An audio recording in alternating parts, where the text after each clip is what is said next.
¿Qué tal? Buenos días, ¿cómo están? Bienvenidos todos, qué gusto verles. Qué bueno que andan en Zoom, los que no pudieron asistir por una u otra razón. Y vamos a ver, no, Santiago no, Santiago después. Vamos a entrar directo a tema. Estamos viendo cualidades de carácter y es un tema amplio, rudo, difícil. Y lo que le estamos repartiendo es una definición aún más profunda de lo que es carácter. Ya hemos hablado del carácter desde la semana pasada en forma, pero hemos estado en esto del carácter ya 17 domingos, hoy es el 19, perdón, 18, hoy es el 18, y vamos a estar así 40 más, 40 domingos más hablando de carácter, porque es algo que compone nuestra vida. Nada más, ya está grabando, ¿verdad, Paul? Perfecto. Ok, entonces, decíamos hace 8 días, carácter es la motivación interna de hacer lo correcto. Pero faltaron unos detalles que no les pude dar hace 8 días. Carácter es la motivación interna de hacer lo correcto en todo tiempo. Anota esa parte de la definición si no la tienes. Carácter es la motivación interna de hacer lo correcto en todo tiempo. Salud. Y además, conforme a las más altas normas de comportamiento. Todo esto es carácter. El pastor nos ha dado diferentes mensajes en diferentes partes de este carácter y hemos armado esta definición poco a poco, y es muy importante que tengamos claras las definiciones operativas de cada uno de los conceptos que estamos tratando. Y carácter es muy amplio. Carácter es la motivación interna de hacer lo correcto y le sumas en todo tiempo con las normas más altas de comportamiento, con las más altas normas de comportamiento. No es un juego, no es solo venir, cumplir y hacer lo que la religión dicta que hay que hacer. Es algo que va a cambiar tu vida y las de los demás. Es algo que tenemos que comprometernos. Vamos a sumar algo más. En resumen, yo te diría que el carácter es lo que dicta tu comportamiento. El carácter dicta cómo te conduces en la vida, cómo te comportas en diferentes escenarios y en diferentes etapas. El carácter es esa motivación interna de hacer lo correcto todo el tiempo con las más altas normas de comportamiento. Y esto está tan ligado a lo que estamos estudiando en Santiago y lo que vamos a estar viendo ahorita. En resumen, cuando tú dices que el carácter dicta la forma en la que te comportas, es indispensable, vital y urgente que revisemos cómo está nuestro carácter. Porque si tu forma de comportarte, tu forma de conducirte no es de éxito, podrás ser muy exitoso en los negocios, pero si tu familia está quebrando, podrás ser muy exitoso con tu familia, pero si en lo personal y privado y oculto estás pecando sin que nadie se dé cuenta, pero si tienes una vida integral, moral, perfecta, ética, pero nadie lo nota, nadie lo sabe y a nadie se lo cuentas, hay una falla y no es éxito total. Es un éxito parcial. Y la obediencia parcial siempre nos lleva a la derrota. Lo hemos hablado en toda la serie de derrota. Y ahora dice las normas más altas de comportamiento, y dice que el carácter dicta el comportamiento. El comportamiento es algo universal. Estamos tratando sobre principios de vida, no son opcionales. No puedes elegir en el menú que te hemos dado, yo sí voy a ser diligente, pero no voy a ser leal. Yo voy a ser seguro, pero no voy a tener denuedo. No puedes elegir el buffet, no puedes elegir el menú. Tienes que tomarlo todo, tienes que llevarte el McTrío, como se ha dicho muchas veces. No son opcionales, son el punto de partida y son la base sobre lo que podemos construir relaciones, y esa es la única forma de alcanzar el éxito. ¿Ok? No caigamos en la trampa actual de que esto es bueno para mí, algo bueno es para ti, y cada quien con su forma de comportamiento y cada quien porque yo soy diferente. Eso es una trampa, eso es un engaño. Cada quien tiene su propio contexto y cada quien tiene una educación diferente. Sí, no somos iguales. No es así. Todos los seres humanos tienen la oportunidad en este planeta y en el que sea, de ser iguales delante de Dios, porque Dios no va a medir tu cartera, Dios no va a medir tu fama, tus likes, tu popularidad. Él va a medirte por el carácter. Y delante de Dios, en cuanto al carácter, dice la palabra de Dios que somos humanos hechos a imagen y semejanza de Él, todos y cada uno de nosotros, desde el primer día de la concepción hasta el último suspiro de nuestra vida. Esto es universal, sin importar tu personalidad. Es decir, si tú eres en tu temperamento colérico, sanguíneo, flemático, melancólico, el carácter tiene que ser igual en los 4 temperamentos. Esto no tiene que importar tus sentimientos no importan.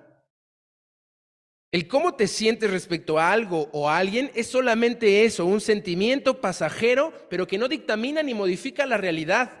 Ahora vamos a hablar más de ello. Y sin importar tus días inalterables que tienes en tu vida, el día en que naciste, la familia en la que estás, el número de hermano que eres, tus padres, tu nacionalidad, nada de eso importa o tiene sentido para excusarte de no tener carácter.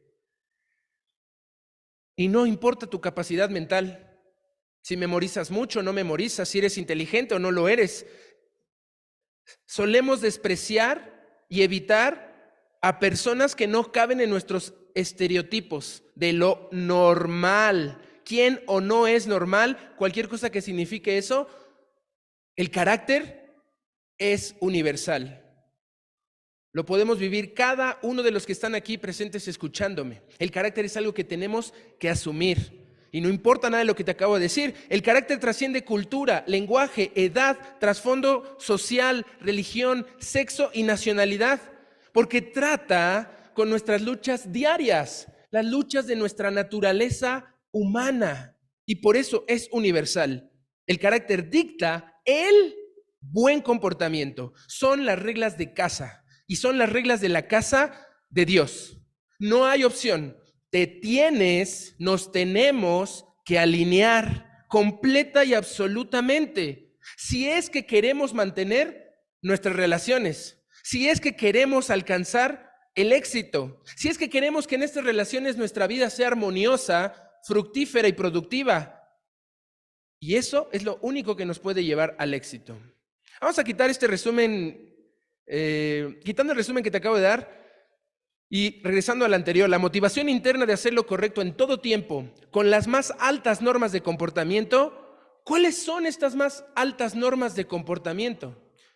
Diligencia, lealtad, denuedo, seguridad y entusiasmo que vamos a ver el día de hoy.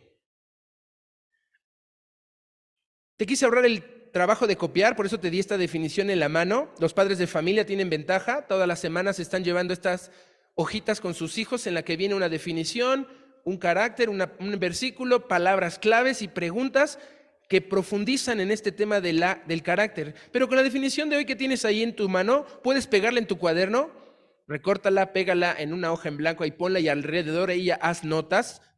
Desarrolla esa creatividad, imaginación y ingenio personal en tus notas, pero vamos a explorar esta definición y estoy seguro que el pastor ya habló de esto largo y profundo, pero quiero que tengamos presente algo útil para seguir avanzando en las demás cualidades de carácter que tendremos en el año.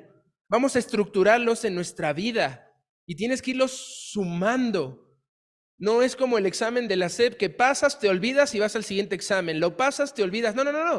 Esto tiene que estructurarse, irse sumando a tu carácter. Lean ahí la definición con sus papelitos y dice así: el carácter es la respuesta sabia ante la presión de una situación difícil. El carácter es lo que hacemos cuando creemos que nadie nos ve.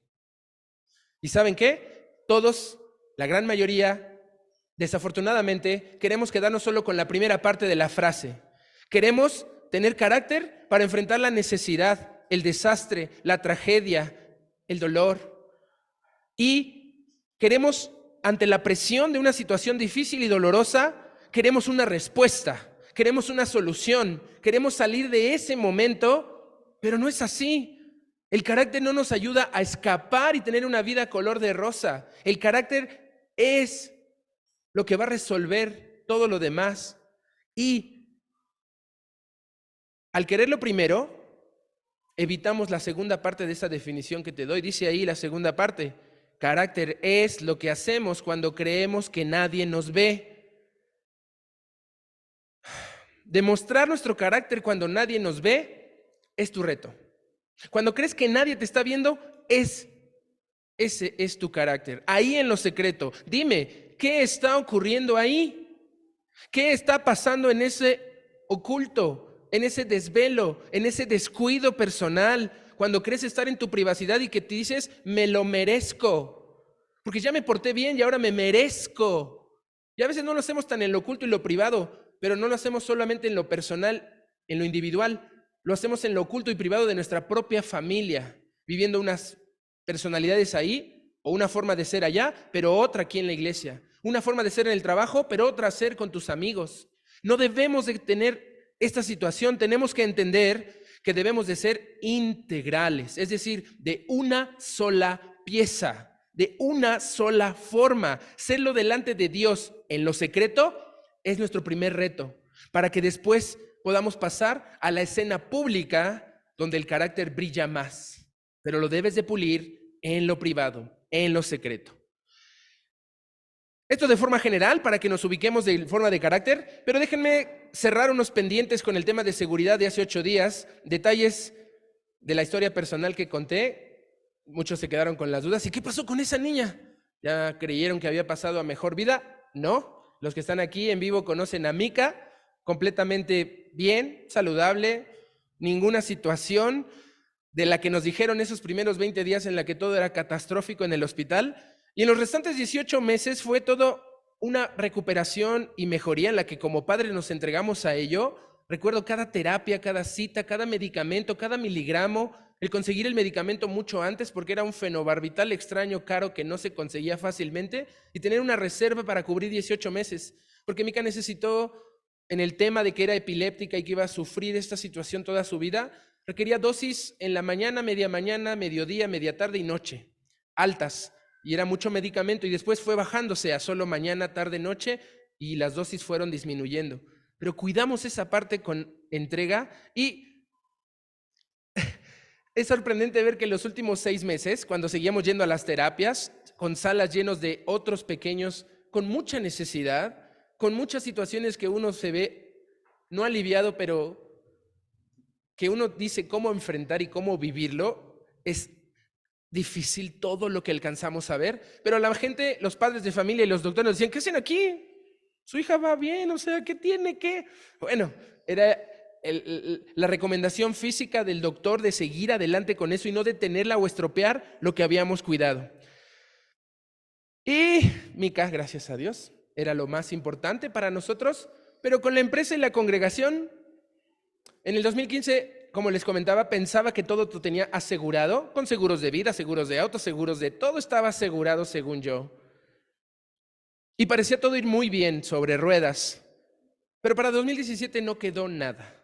La empresa quebró completamente. Siempre lo comparo con un accidente muy severo que sufrió la empresa, en la que tuvimos que hacerle una cirugía de 2 años. Del 2018 al 2019 fue recuperar contratos, quedar bien con el cliente, aunque haya quedado mal con los inversionistas y los acreedores, pero con cada cliente en todo el país quedé en un acuerdo de cerrar, revolver dinero, hacer todo un movimiento hacia atrás.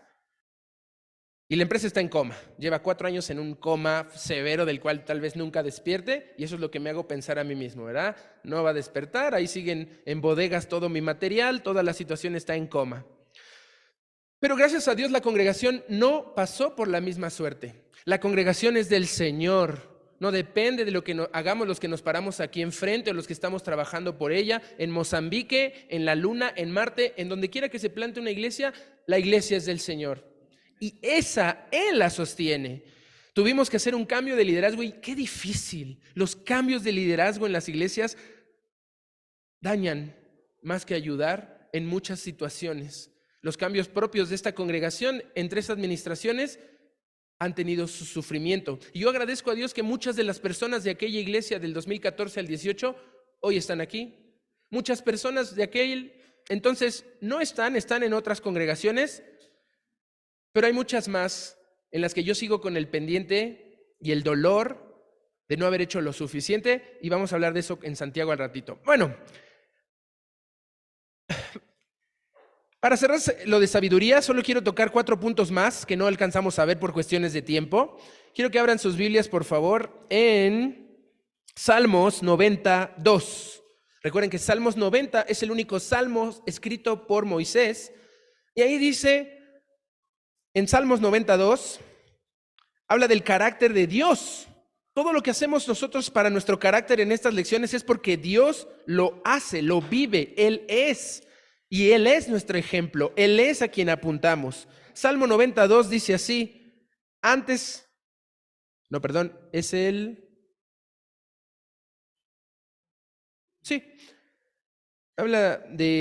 este salmo habla de todo lo que, cómo Él es el refugio y cómo nos ha cuidado. Y dice, antes que naciesen los montes y formases la tierra y el mundo, desde el siglo y hasta el siglo, tú eres Dios. Él es refugio seguro. No hay montaña, búnker, construcción o naturaleza que nos mantenga a salvo más que la mano poderosa de Dios. ¿Vale? También en Juan 14:27, bueno, vamos allá a Salmos 46, antes de ir hasta el Nuevo Testamento. Salmo 46:1 lo deja bien claro en muchas de las alabanzas e himnos que entonamos. ¿Quién es nuestra fortaleza?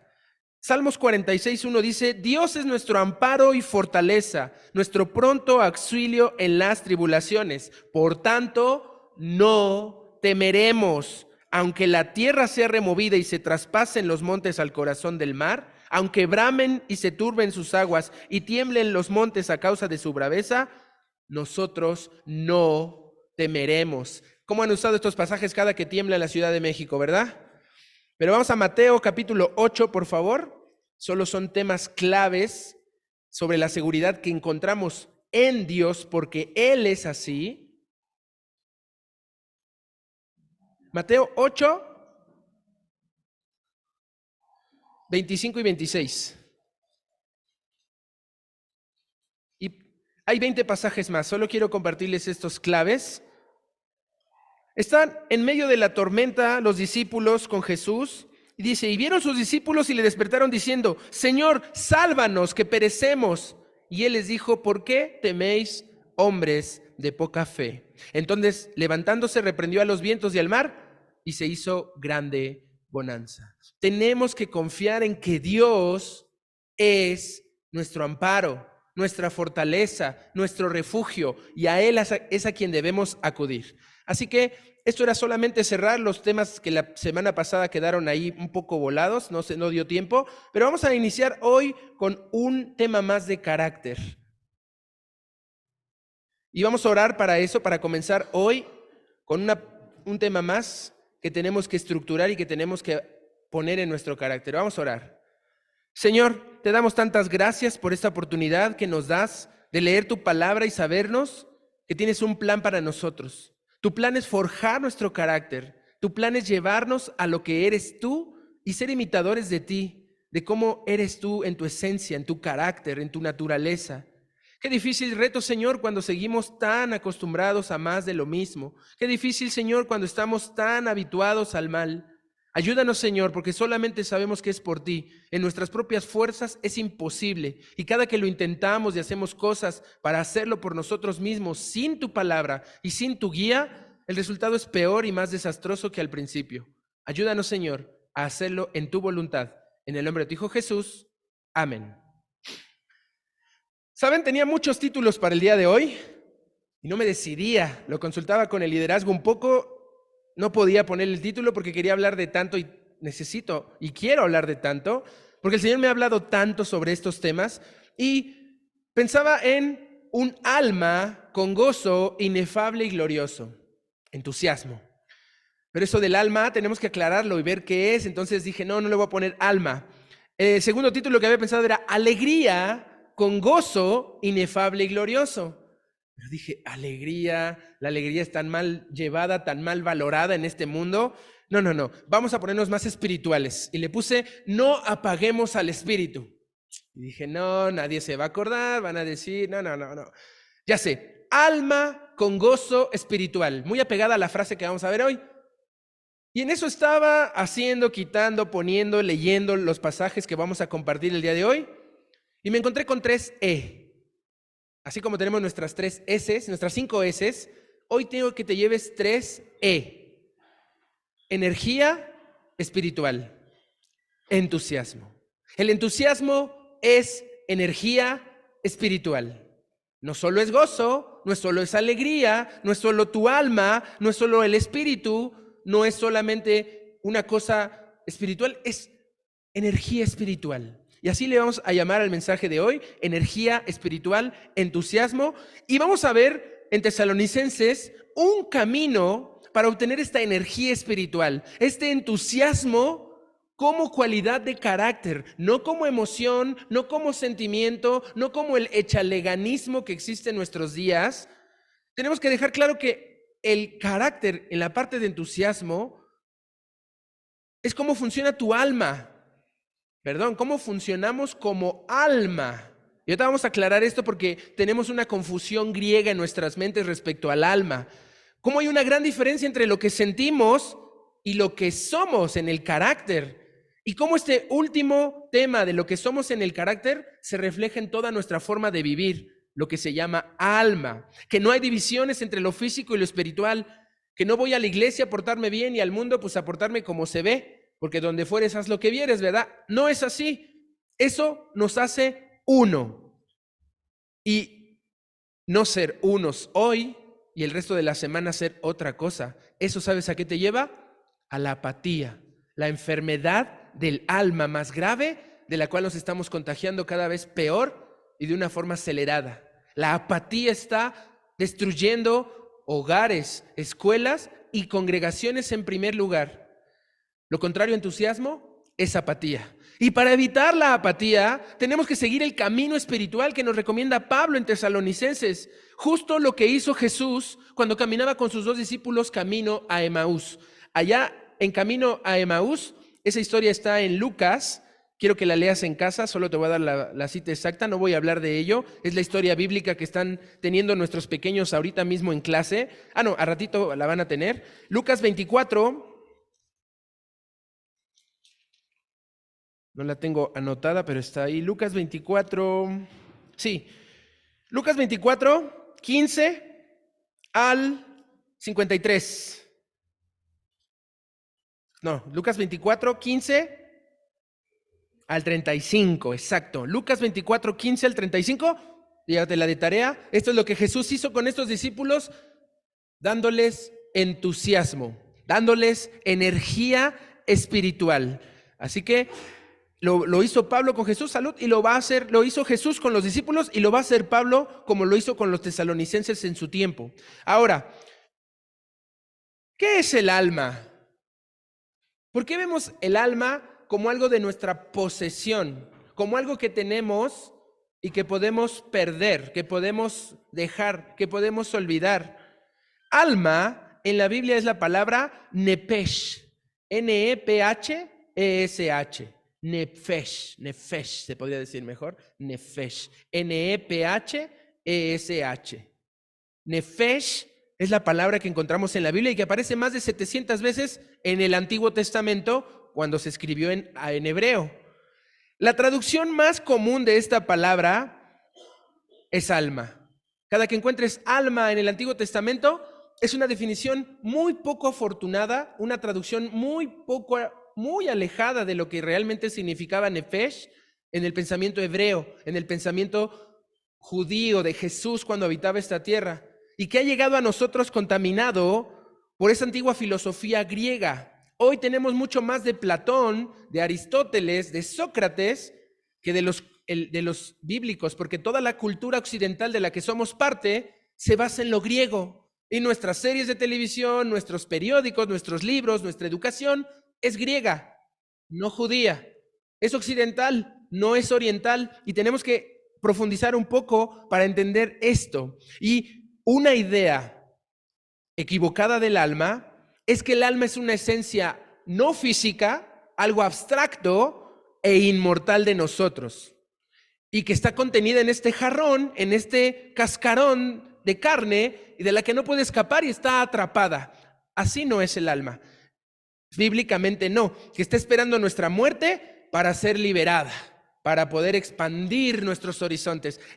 Tenemos que tener mucho cuidado porque junto con la cuestión griega occidental está la cuestión hinduista, budista, asiática, oriental, que se trata de karma y de regresar al cosmos y unirte, y que se lleva todo esto de una forma emocional y sentimental y mental, pero no espiritual.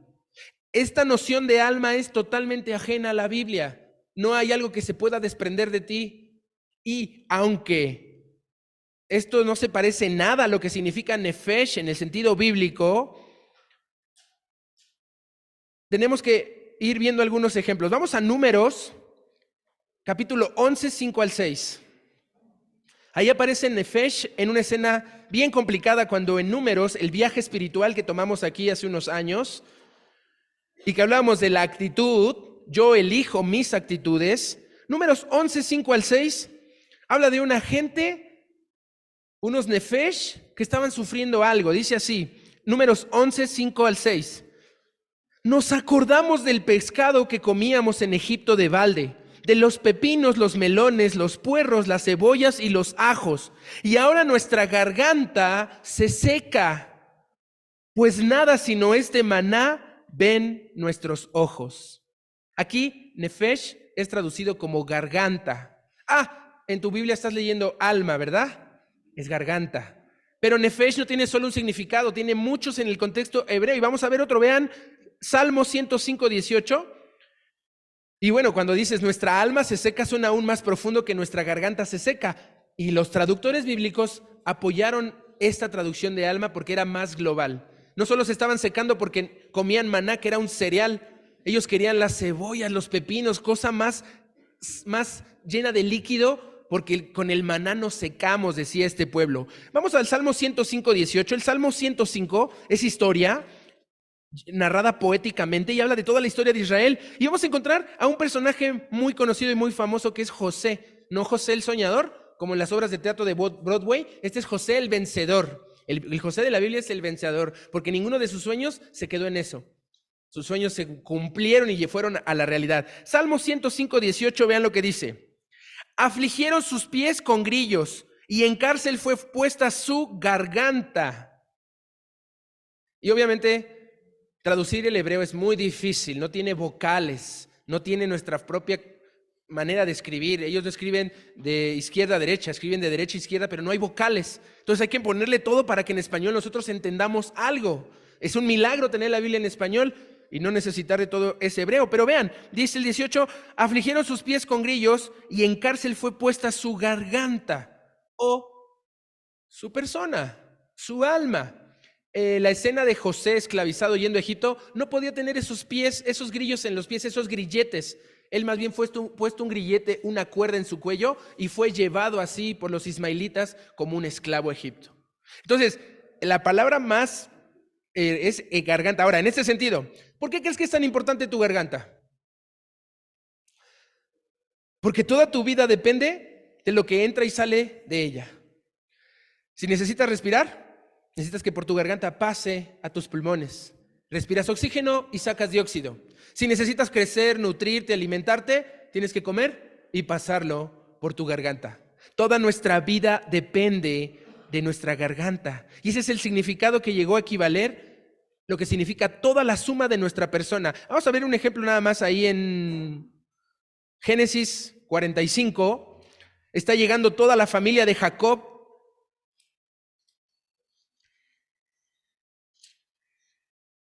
46, perdón, no, es que no tengo la cita anotada, la dejé a mi memoria y es mala mi memoria, entonces. Bueno, hay una parte en la Biblia que dice, Faraón se presenta a Jacob y le dice, aquí están mi familia y son 33, no me acuerdo, Génesis 45 al 48 está, pero dice, 33 personas entraron a Egipto de la familia de Jacob. Y no dice personas, dice 33 nefesh entraron a Egipto. Y habla de la persona. En las primeras páginas de la Biblia, tanto humanos como cualquier otro ser viviente, cualquier animal, se llamaban nefesh vivientes. Y cuando alguno de ellos dejaba de latir su corazón y dejaba de tener aliento de vida en su cuerpo, pasaba a ser un nefesh muerto, es decir, un cadáver. Si tú en las primeras palabras de la Biblia lees cadáver, significa nefesh, muerto. Nosotros no tenemos un nefesh, no tenemos un alma. Esto lo hablaba el pastor en la primera mensaje de diligencia. Nuestra alma, en la enfermedad del alma o sanando el alma, en 19 de noviembre pasado hablaba de esto, de que somos un alma y que te está hablando a ti cuando tú escuchas, percibes, sientes, caminas, es tu nefesh andando. Eso de los fantasmas y cualquier otra de esas desviaciones que existen de que el alma anda por ahí, son mentiras. Nosotros somos un nefesh en todo su conjunto. Somos un ser viviente físico que respira. Y los humanos somos catalogados en esa forma de ser. Tenemos que ser físicos, tenemos que ser seres vivientes y tenemos que respirar para ser nefesh. Y esto podría sorprender a muchos. La mayoría de las personas que asumen que la Biblia habla de que el alma se separa de la persona y que sobrevive fuera del cuerpo después de la muerte, esto no es así. Es una enseñanza griega ajena a la Biblia. Claro que los autores bíblicos tienen el concepto de la vida después de la muerte, que existen personas viviendo después de la muerte, y que están esperando la resurrección, pero muy raramente hablan de ello. Y cuando hablan de personas después de esta vida, después de esta dimensión terrestre, en el tercer punto del sistema solar, lo llaman de una forma muy diferente y lo llaman como algo más, pero nunca ocupan la palabra nefesh. Luego vamos a hablar de esto, sobre el cielo intermedio, el cielo eterno y todas las características que vamos a estar vivos ahí, vamos a respirar ahí. Luego vamos a ver esto, es para escatología y otros temas. Vamos a tener 3 tipos de cuerpo, por lo menos los que ya murieron hasta este momento, van a tener 3 tipos de cuerpo. El cuerpo terrestre, el cuerpo intermedio en el seno de Abraham y el cuerpo glorioso entregado al final de los tiempos, en la eternidad. Luego lo hablamos, no vamos a tener tiempo. La Biblia habla de nefesh al referirse a todo ser humano como un ser viviente, un ser físico y un ser que respira. Y la mayoría de los escritores bíblicos, cuando usan esta palabra nefesh, solo están diciendo yo. Vamos a ver uno de los ejemplos más hermosos de la Biblia. Vamos a Salmos. Bueno, antes vamos a Cantares. Cantares es más difícil de ubicar. Quiero que leamos Cantares por el contexto que tiene de que nefesh es cuerpo, nefesh es alma, nefesh es corazón, nefesh es mente. Y cuando el autor bíblico dice nefesh, está diciendo nefesh, estoy contento. Yo estoy contento. Nefesh, iré a ver el Super Bowl en un rato. Yo iré a ver el Super Bowl. ¿De Génesis? 46:27 de Génesis. Bueno.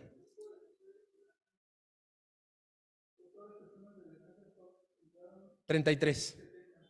70. Es otro número, pero ahí no se usa nefesh, pero gracias por la aclaración. Lo vamos a investigar y me preguntan después. Entonces, vamos a Cantares 3:1. Vean la importancia de un nefesh. Un nefesh no solo respira, un nefesh no solo es un alma viviente, un ser físico. Un nefesh, ¿dónde está Cantares? Ya lo encontré. 3:1, dice así: por las noches busqué en mi lecho al que alma mi nefesh.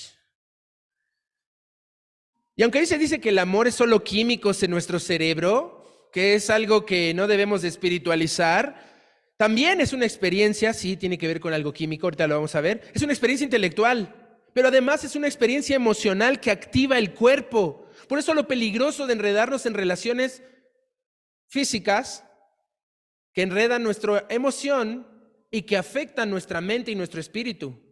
Las relaciones se llevan al revés. No es primero lo físico, luego lo emocional, luego lo intelectual y luego lo espiritual. Es al revés. Primero es lo espiritual. Después ves si hay una compatibilidad intelectual. Después pudieran entrar las emociones que solo se recomiendan para el matrimonio. Y obviamente lo físico siempre va después del matrimonio. Y es algo que hacemos al revés. El amor que activa todo nuestro nefesh se ve aquí en Cantares y así lo vemos en esta gloriosa experiencia poética y bíblica que los autores nos comparten en lo que el Señor les inspiraba. Vamos a Salmo 119, 175. Van a ver no solo la cualidad amorosa del nefesh, sino la cualidad intelectual. Dice el 119, 175, cuando está hablando de la ley. Es uno de los pocos versículos que no tiene ley, precepto, palabra, mandamiento, orden, en todo el Salmo 119 con sus 176 versículos. Este versículo dice así en el 175: viva mi nefesh y te alabe y tus juicios me ayuden. Sí dice juicios. Esto expresa un ser completo en su cuerpo, en su vida, en todo lo que es y que se ofrece como agradecimiento y honra a Dios. Y por último, uno de los pasajes que tenemos en cuadros, que cantamos en alabanzas, Salmo 42, 2, para cerrar este tema y concepto del nefesh, del alma. Dice Salmo 42, 2. Mi alma, mi nefesh, tiene sed de Dios, del Dios vivo. ¿Cuándo vendré y me presentaré delante de Dios? Fueron mis lágrimas mi pan de día y de noche, mientras me dicen todos los días, ¿dónde está tu Dios? Este nefesh está experimentando una situación intelectual, una situación de socorro, una situación emocional. Pero vean el 42:1. Como el ciervo brama por las corrientes de las aguas, así clama por ti, oh Dios, el nefesh mío, el alma mía. Este nefesh, como un ciervo que tiene sed, el ciervo es un nefesh, un ser viviente físico que respira y que brama, que clama por las corrientes de agua, es una metáfora física de nuestro propio nefesh que tiene sed de Dios. Amén. Esa es la forma, y la metáfora física también se convierte en una metáfora espiritual, una metáfora intelectual y emocional, de que todo nuestro ser anhela conocer y ser conocidos por Dios. Y esa sed debe de estar presente, y si no está, tienes que analizar qué está pasando. Amar a nuestro Creador como primer mandamiento en toda la ley, como lo escribió Moisés en el Deuteronomio, y como Jesús lo dijo en Mateo 22:37, en Marcos 12:30 y en Lucas 10:27, Él escribe: amarás al Señor tu Dios y a tu prójimo como a ti mismo. Pero amarás al Señor tu Dios con toda tu mente, con todas tus fuerzas y con todo tu nefesh, alma. Está escrito en los 3 evangelistas. Ahora bien, esto significa, cuando encuentras palabra alma en la Biblia, que es garganta, que es persona, que es alma, que debemos dedicar toda nuestra existencia a Él. Toda nuestra existencia física, toda nuestra existencia emocional, toda nuestra existencia intelectual, que todo lo que vemos, oímos, probamos, sentimos y gustamos sea para la gloria de Dios. Y es cuando tiene sentido lo que dice el apóstol Pablo: si pues coméis o bebéis, hacedlo todo para la gloria de Dios. Que tu tiempo familiar, que tu tiempo laboral, que tu tiempo de ocio, de entretenimiento y hasta tu tiempo de descanso y de dormir, todo sea un nefesh entregado a Él. Nefesh es todo lo que somos. No te dividas, no te fragmentes. Tú eres alma y cuerpo. Tú eres mente y corazón. Y debemos unidos a ser. Se trata de ofrecer todo tu ser, con todas tus capacidades, pero también con todas tus limitaciones, buscando amar a Dios y a tu prójimo como a ti mismo, con todo tu nefesh. Ahora bien, hay una diferencia entre lo que sentimos y la realidad. Nuestro nefesh en este sentido está compuesto por pensamientos, por sentimientos, por decisiones. Ya vimos todo esto el año pasado. El pastor trajo gráficas en cómo nuestro cuerpo está dividido en diferentes círculos y cómo Dios va ahondando con su palabra y va injertando remás en nuestra vida. Y muchas herramientas ya nos recibimos y a veces las tenemos perdidas. Y debemos diferenciar entre lo que sentimos y lo que es la realidad. Lo que sentimos no es que no cuente. Muchas veces me han dicho que soy muy flemático de piedra, que no siento nada y que desvaloro lo que los demás sienten. No se trata de esto. Se trata, no es que no valga. En realidad, lo que sientes es solo una respuesta, es una defensa para sobrevivir, es una alerta de nuestro ser para que pongamos atención a nuestra realidad, a nuestro carácter. Ya hablamos en extenso sobre la realidad de nuestro carácter en las primeras definiciones que les di.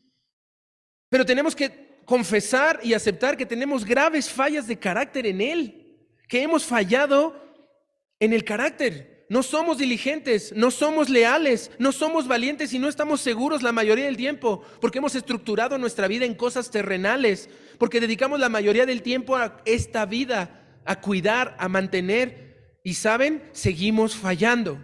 Y cuando nuestro carácter falla nuestra forma de pensar y falla la forma en la que expresamos nuestros sentimientos, en la que los vivimos y en la que nos relacionamos con ellos. Y quiero hacer una diferencia, por eso no quería ponerle alegría al título, ni gozo, porque alegría es algo físico, mientras que el entusiasmo es algo espiritual. Yo debo disfrutar lo que siento, pero debo de asumir mi realidad. Y no hacemos esto. Una cosa es la felicidad. Les he dicho eso, la felicidad es un sentimiento, una emoción supervalorada en nuestro tiempo. Coca-Cola no vende refresco comercial. Coca-Cola vende felicidad. Te dice, destapa la felicidad, vive la felicidad. Sus anuncios nunca parece que esté el producto tomándose. Te muestra un escenario de felicidad que puedes obtener al destapar una coca y tú vas y la compras. No es así. Y se ve como el máximo sentimiento y la meta en la vida, ser felices. Y esto no es bíblico, porque todo sentimiento es pasajero. Pasan, cambian, llegan y se van. Y como un buen sensor, solamente deben de servir como una alerta a nuestro beneficio. No hemos aprendido a disfrutar cada una de las emociones. Las hemos catalogado como buenas y malas. Sentimos y decimos que el miedo, el enojo es malo, no prohibido, pero la alegría y la sorpresa deben de estar en nuestra vida. Y no es así. Todas las emociones son buenas porque son el carácter del mismo Dios. Él siente esas emociones. En Cristo estaban reflejadas todas las emociones, pero de forma correcta. Y no podemos disfrutar a las emociones porque ni siquiera las conocemos, ni siquiera las sabemos nombrar. Una cosa son las emociones, como en la película de Intensamente, los monitos estos de colores. Es un buen ejercicio, tiene mucha psicología la película, pero tiene que ver con eso. Pero otra cosa son los sentimientos. Por ejemplo, vamos a ver la emoción de la alegría, felicidad. Eso es emoción. Pero te voy a decir todo lo que de la emoción puedes vivir en tu vida. Alborozo, alivio, ánimo, añoranza, apaciguamiento, arrojo, asertividad, autenticidad, autocomplacencia, autonomía, bienaventuranza, brillantez, brío, calma, certeza, comodidad, complacencia, contemplación, contento, deleite, despreocupación, dicha, dignidad, disfrute, diversión, ecuanimidad, empoderamiento, encanto, entusiasmo, esperanza, euforia, exaltación, excitación, éxito, éxtasis, fascinación, felicidad, fervor, firmeza, frenesí, gozo, grandeza, gusto, ilusión, imperturbabilidad, inspiración, intrepidez, jocosidad, holgorio, jovialidad, júbilo, libertad, logro, lujuria, motivación, omnipotencia, optimismo, osadía, ostentación, pasión, placer, placidez, plenitud, regocijo, revulsión, satisfacción, solemnidad, sosiego, suficiencia, tranquilidad, triunfo, valentía, vehemencia, vigor y vivacidad. Esos solo son ejemplos. Hay muchos más sentimientos derivados de la emoción alegría. El sentimiento es la suma de una emoción y un pensamiento. Por eso se llama sentimiento. Emoción y pensamiento dan sentimientos. Tú llegas a sentir algo como la alegría, o puedes sentir enfado, tristeza, amor, miedo, sorpresa o asco o desagrado, pero una vez que llega esto a tu vida no lo puedes retener, no lo puedes controlar, no lo puedes ignorar. Te emocionas y pasa por tu mente y lo comienzas a desarrollar pensamientos. Por ejemplo, la alegría. Tú podrías transformar la alegría que sientes como una alerta. Te sientes alegre porque vimos a Mozambique y vimos que la iglesia dice, no, sabíamos que era el bautizo, que era el bautismo, que era una Biblia, y te emocionas. Pero ya se te había olvidado el video hace rato, ya estás otra vez diciendo, otra vez Misael, hablando súper rápido y diciéndonos mis cosas y mi cerebro ya se fundió. Ya te olvidaste de la emoción de alegría. Y esto lo transformas en tu mente, que siempre es una emoción buena y deseable, pero por ejemplo, transformas la alegría en añoranza. Rápidamente, esto se puede convertir en nostalgia, pero ya no es felicidad pura. La nostalgia es una rara combinación entre alegría y tristeza. O, por ejemplo, si sientes la alegría y la transformas en ecuanimidad, estás viendo el partido de los 49 contra los Jefes de Kansas y estás diciendo ¡anotación! Pero es el primer cuarto, 2 minutos de que inició el partido, no puedes decir que ya ganó. Y empiezas, en lugar de ser ecuánime, objetivo, imparcial, ponderar y equilibrar que todavía faltan 3/4 de partido, ya te emocionas y quedas, no eres ecuánime, ya eres eufórico, que es felicidad, pero también podrías caer en algo de miedo. Sientes felicidad, emoción, pero como apostaste dices, no, y estás entrando en pánico. Y así es el tema con esto de las emociones y los sentimientos. Van apareciendo y cuando las piensas y las meditas y las retienes, ya no es una emoción, es un sentimiento. Y los puedes combinar hacia posibilidades infinitas. En eso acaba la película Intensamente. Se combina felicidad y tristeza en una misma escena. Y alegría tiene que aprender eso de tristeza.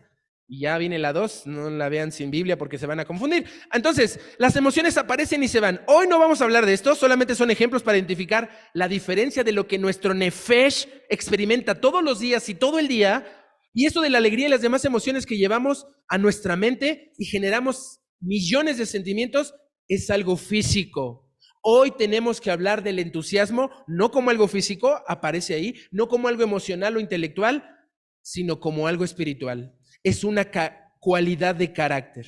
Y antes de entrar a entusiasmo de forma plena, quiero hablar de la tragedia de la apatía, que es lo contrario a entusiasmo. La apatía no solo es un estado de ánimo decaído y una enfermedad de nuestra alma que necesita psicólogo y muchas cosas. No. La apatía es una tragedia espiritual. Implica una disminución o ausencia de expresión de emociones, aparentando indiferencia y falta de empatía. Puede parecer que la persona no se preocupa por nada, por los demás, que no le afecta nada, que no le hace mella lo que sucede a su alrededor, porque no muestra ni alegría ni tristeza, ni enfado ni sorpresa, ni desagrado ni aceptación. No muestra nada. En la apatía no nos importa, no nos preocupa y no pensamos en nadie más que en mí mismo. Y eso es una enfermedad espiritual. Una tragedia espiritual. Hoy no voy a hablar de historias reales, pero ¿saben? Esto no sucede solamente allá en las escuelas, en nuestras áreas de trabajo o en la vida diaria. Esto está sucediendo hoy en nuestra congregación y tenemos personas apáticas. Se lo queremos achacar a nuestros jóvenes, pero ellos no tienen la culpa de vernos apáticos la mayoría del tiempo. Y esta apatía está destruyendo al cuerpo de Cristo. El cuerpo de Cristo va a salir adelante con un remanente fiel. Pero la mayoría de los congregantes y regulares asistentes se enferman de una apatía que es muy difícil que logramos no extinguirnos si seguimos como estamos. Lo contrario del entusiasmo es apatía. Apatía significa que en lugar de estar expectante, interesado, preguntando, informando, soy indiferente y despreocupado. El pastor lo ha llamado varias veces la indolencia. No nos duele, no nos afecta. Las personas apáticas ignoran las necesidades de los que les rodean. No participan en los ministerios familiares, no participan en el asilo de ancianos, ni tenemos. No participan en cuando se hace una campaña y es tan molesto y terrible andar persiguiendo a la gente para que se inscriba, para que pague. Solo se encogen de hombros y dicen: yo no estoy preparado para eso. No se conmueven con los informes de los misioneros en la iglesia. Y por más entusiasmado y que el pastor dijo, no dan ganas de hacer algo cuando vemos al hermano, debería de ser para nuestra vergüenza que haya más niños ahí en esa iglesia joven de Mozambique que en la nuestra. Debería de ser para nuestra vergüenza que no tengamos que ir a bautizar porque no llegan las personas a bautizar. Pero no estoy hablando de algo negativo. Estoy hablando de la apatía. Salgamos de ella y tenemos que llegar al entusiasmo. Vean lo que dice Salmos 16:11. El rescate de la apatía es algo que solo Dios puede hacer. No la terapia, no el echaleganismo, no cada propósitos de año nuevo en los que te emocionas y olvidas. No, Salmos 16:11 dice así: me mostrarás la senda de la vida. En tu presencia hay plenitud de gozo, delicias a tu diestra para siempre. Y esto habla de estar aquí presentes, de estar los miércoles presentes. Y si no puedes estar presente por una situación de emergencia, algo excepcional y raro en tu vida, te conectas por Zoom, pero añorando estar en pie presente. Y la apatía se está cada vez más, porque en Zoom ni la cámara prenden. Seguro están despeinados, en pijama o haciendo otra cosa, menos en lo que tenemos que estar. Y son cosas que ya sutilmente dejamos pasar, pero no podemos permitir. Vean lo que dice Salmo 51, 10 al 15, que habla de esa apatía y cómo podemos vencerla cuando se nos muestra la senda de la vida y en la presencia que hay plenitud de gozo. Salmo 51, 10 al 15 dice así: crea en mí, oh Dios, un corazón limpio, renueva un espíritu recto dentro de mí, no me eches de delante de ti, no quites de mí tu santo espíritu, vuélveme el gozo de tu salvación y espíritu noble me sustente. Esto nos emociona y nos dice, claro, yo quiero esto, pero no pasamos de ahí, porque no hacemos lo que dice el versículo 13. Entonces enseñaré a los transgresores tus caminos y a los pecadores se convertirán a ti. No llegamos hasta allá. Nos quedamos el conocimiento, nos llenamos y nos engordamos, pero no lo platicamos. ¿Dónde está el entusiasmo? Los cristianos, en estrecha comunión con Dios, como dice su palabra en estos pasajes, no pueden dejar de expresar la alegría de su espíritu. Les encanta pasar tiempo en la palabra de Dios, con la palabra de Dios, en el pueblo de Dios y con el pueblo de Dios. Están expectantes y esperando por el próximo proyecto de la iglesia Siervo Fiel. En Atizapán, en Ecatepec, en Xochimilco, en Guadalajara, en Baja California, en Alemania. No estamos así. No podemos ni con esta. Con esta apatía, Mozambique ya hubiera quebrado. Esta iglesia en Mozambique ya hubiera cerrado. Y saben, tener que bombear un entusiasmo artificial en los apáticos podría ser una señal de que necesitamos evaluar nuestro caminar con Dios. Tenemos que diferenciar entre el entusiasmo del espíritu y la excitación del alma. Cuando se nos excita temporalmente y se nos atrae, pero no dura nada. Aquellos que intentan despertar su entusiasmo con voluntad, con el chaleganismo, con sus mentes, con sus emociones, con terapia, con trabajo, con lo que quieras, solo van a tener lo contrario: depresión, cansancio, frustración y quejas. El entusiasmo en nuestras almas es como una vela.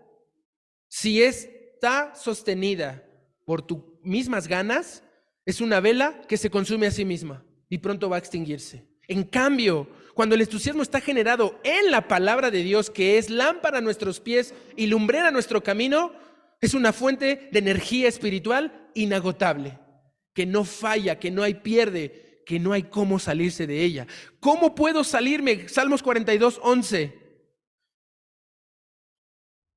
Mientras estemos llenos del Espíritu Santo y la palabra de Dios, el entusiasmo, como ese aceite en una lámpara, como esa gasolina en un automóvil, será ilimitado y arderá por tiempo indefinido. Salmos 42:11 dice: ¿por qué te abates, oh nefesh mía? ¿Por qué te turbas dentro de mí? Espera en Dios, porque aún he de alabarle, salvación mía y Dios mío.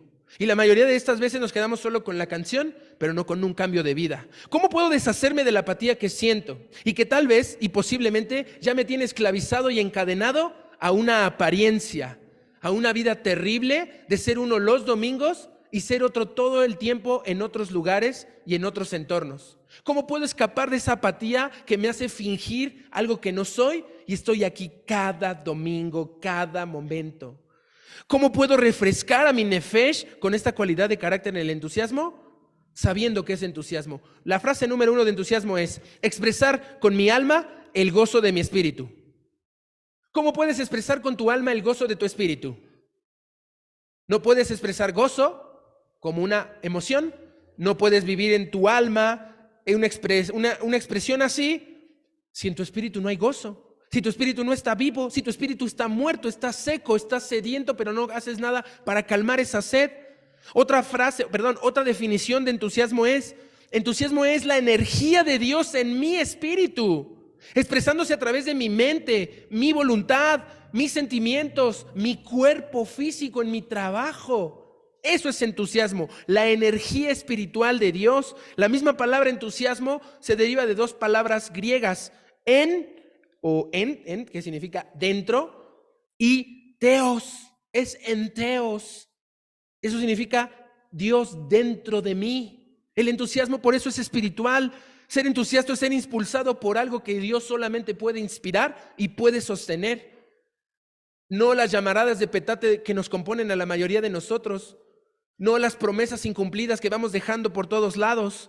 No esa irregularidad de vida en la que no sabemos si sí o si no vas a venir hoy.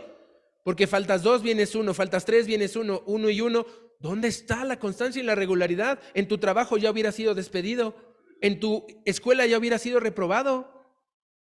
¿Dónde está tu entusiasmo? Solo es una vela que se consume cada vez y te trae cada vez más problemas. Otro homólogo para la palabra entusiasmo es ferviente. Y eso significa hervir de calor, estar caliente, no frío. Y lo más triste y lo más desagradable en nuestras comunidades de fe no es que ni frío ni caliente, sino tibio. ¿Y sabes qué provoca eso en Dios? Náuseas. Y Él nos vomita de su boca cuando estamos tibios. Dios quiere que estemos fervientes, celosos, que seamos con ardor espiritual, al perseguir, abrazar y defender la causa de Cristo, no nuestros propios reinos, no nuestras propias comodidades. Otro aspecto del entusiasmo es la palabra que se traduce, como dije, fervor, y es eso que nos hace saltar de gozo. ¿Y qué creen? No es opcional. Como habíamos hablado en las definiciones de carácter, no es algo opcional. El entusiasmo es una orden de parte de Dios. Les voy a ir dando las citas, no las busquen. Dice Romanos 12, 9 al 10. Romanos 12, 9 al 10 dice: el amor sea sin fingimiento, orden.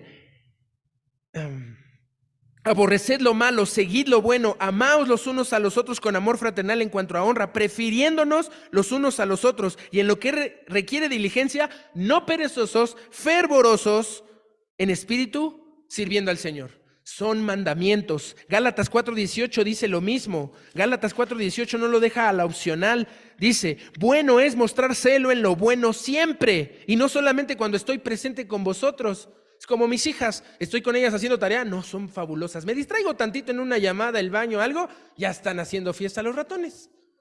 Es parte de nuestro carácter. Bueno es mostrar celo en lo bueno siempre, y no solo cuando estamos en la iglesia. Y Primera de Pedro 1, 7 al 8 habla de la definición más amplia de lo que estamos hablando. Primera de Pedro 1, 7 y 8 dice así, que es una orden también. 1, 7 y 8. Para que sometida a prueba vuestra fe, mucho más preciosa que el oro, el cual aunque perecedero se prueba con fuego, sea hallada en alabanza, gloria y honra cuando sea manifestado Jesucristo, a quien amáis sin haberle visto, en quien creyendo, aunque ahora no lo veáis, os alegráis con gozo inefable y glorioso. Es decir, ¿se nota tu fe en Cristo? ¿Se nota tu entusiasmo espiritual? ¿Tienes la energía? No. Porque el entusiasmo espiritual se debe de notar en cómo te acercas a Dios, no cómo estás tratando de huir de Él. Tu entusiasmo espiritual se debe de ver cómo amas a los otros, no cómo no te importa ni cómo se apellidan, ni cómo se llaman, ni en dónde trabajo, y vienes solo o sola siempre, y nadie le hablas, nadie te acercas, más que con los mismos del círculo de siempre. El entusiasmo para la oración.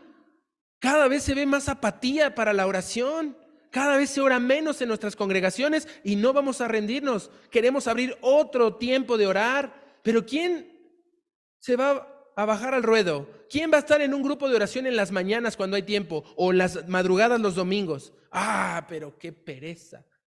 Porque para trabajo, para cobrar, para dinero, para jugar, me desvelo horas enteras, me desmañano. Buen entusiasmo para hacer buenas obras, las cuales Dios preparó de antemano para que anduviéramos en ellas. Entusiasmo para arrepentirnos. Estamos duros y soberbios. No tenemos el entusiasmo de ir a pedir perdón y arrepentirnos. Y entusiasmos en las pruebas, los sufrimientos, los reproches y las dificultades. ¿Cómo generamos el entusiasmo? Primero hagamos un diagnóstico para que veas qué tan entusiasta eres. ¿Con tu entusiasmo impartes energía a los que te rodean o se las robas? ¿Eres una célula viva que se multiplica o un parásito que consume? Como creyente, ¿le has pedido al Señor que llene tu ser con todo tu ser con el Santo Espíritu? ¿Estás experimentando desánimo, cansancio cuando intentas ser entusiasma con tus emociones en lugar de actuar con el poder del Espíritu Santo? ¿Estás llenando tu lámpara de aceite con el Espíritu y la comunión diaria con Dios por medio de su palabra? ¿Le das a todos una calurosa sonrisa o solamente en un cierto grupo eres uno y en otro otro? ¿Te emocionan más los deportes que el reto de la vida cristiana? ¿Te emociona más la política, las novelas, las revistas? ¿Qué hacemos para escapar de ello? Vamos a 1 Tesalonicenses capítulo 5, 12 al 24. Ya acabé y mi tiempo se acabó. 1 Tesalonicenses 5, 12 al 24. Son 13 versículos con 13 puntos espirituales, muchos más. Son 13 versículos, pero adentro cada versículo tiene muchos más puntos que engloban una vida de entusiasmo. Vean lo que dice 1 Tesalonicenses 5 al 10. 5, 12 al 24.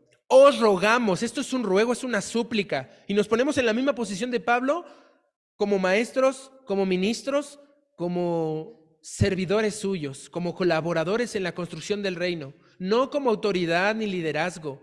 No queremos imponerles, queremos servirles. Y las herramientas que les ofrecemos son para su bendición. Os rogamos, hermanos, que reconozcáis a los que trabajan entre vosotros. Este punto es el de los más perdidos en nuestras congregaciones. ¿Quién realmente le llama al pastor para ver qué se le ofrece en lugar de qué le vas a pedir ahora? Ya sea consejería, ayuda, auxilio. ¿Cuándo solamente lo hablas para saludar, no para acusar al hermano que te volvió a hacer la misma de siempre? ¿Cuándo lo hablas solo para saber qué se le ofrece y no ver qué sacas de él para que no hagas nada de lo que te dijo?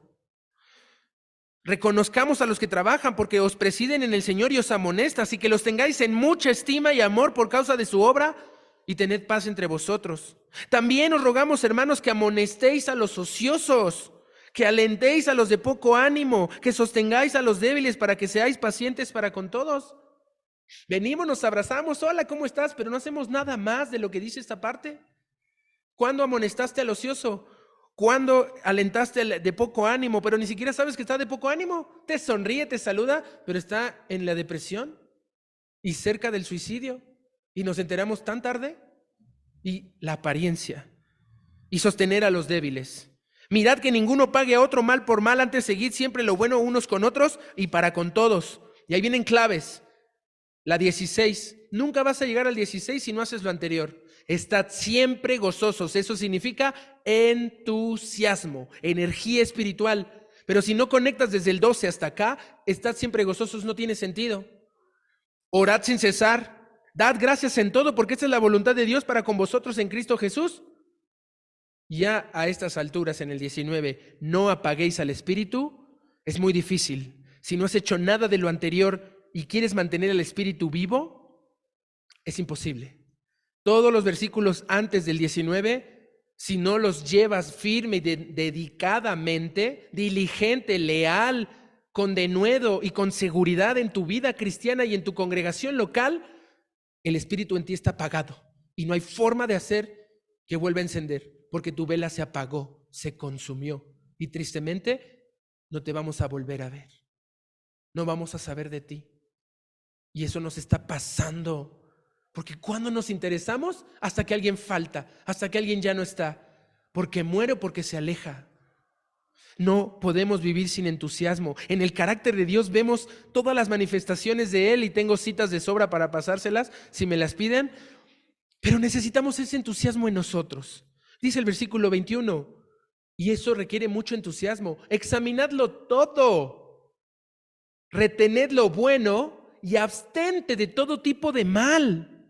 ¿Y qué dice el resultado? Y el mismo Dios de paz os santifique por completo y todo vuestro nefesh, ser, espíritu, alma y cuerpo, sea guardado irreprensible para la venida de nuestro Señor Jesucristo. ¿Te entusiasma que Cristo viene ya? Amén. Cristo viene. ¿Cómo nos va a encontrar? ¿Apáticos como hemos arruinado todo en nuestra vida? ¿O entusiasmados? Porque lo vamos a abrazar y estaremos para siempre con Él. Entusiasmo es la energía de parte de Dios en mi espíritu que se expresa a través de mi mente, mi voluntad y mis emociones. Es expresar con mi alma el gozo de mi espíritu. Vamos a intentarlo. Sí podemos, pero tenemos que comprometernos y alejarnos de esa apatía que nos destruye. Vamos a orar. Señor, quiero que esto sea de entusiasmo para nuestra alma. Sé que me has entusiasmado, pero me has llevado a examinar cómo no he cumplido contigo, cómo no he podido diariamente experimentar formas en las que mi entusiasmo sea reavivado. No veo tus obras, ni las que has hecho en tu palabra con todos los personajes bíblicos, para que me llenen de alegría y de victoria cuando liberabas a los israelitas, cuando obtenías la victoria sobre los pueblos que atacaban a tu pueblo, cuando tú resucitaste de la muerte. Si no veo a ti, Señor, que me alegras, ¿cómo puedo alegrarme en lo que has hecho en mi propia vida? Que me rescataste de lo peor y de lo vano. ¿Qué tengo que hacer, Señor? ¿Qué tarea me has encomendado en la que debo de volcar toda mi energía? ¿Realmente estoy encendido y ardiente por ti? ¿Soy ferviente en mi amor por ti, Dios, o soy un apático para crecer espiritualmente? Que ni me congrego, que ni me puedo llegar puntual. ¿Qué es lo que me está entusiasmando, Señor? ¿Qué está robando mi atención de ti? Perdona nuestra apatía, porque ha sido una decisión, no es una enfermedad, no es algo que nos contagiaron, es algo que decidimos en un momento en nuestra vida. Ayúdanos, Señor, a alegrarnos cuando vemos a otros creer en ti, crecer en ti. Ayúdanos a hacer nuestro trabajo para hacerlo. Ayúdanos a hacer nuestras tareas para hacerlo para ti y no para el ojo humano. Dios, enséñanos a que mi entusiasmo es algo clave para animar a la gente a nuestro alrededor y que quieran la vida que tenemos. Y Señor, enséñanos cuando nos castigas y nos disciplinas como un Padre amoroso, sabiendo que nuestro arrepentimiento va a resultar en una mayor comunión contigo y con los demás. Ayúdanos, Señor. Te lo pedimos en el nombre de tu Hijo Jesús. Amén.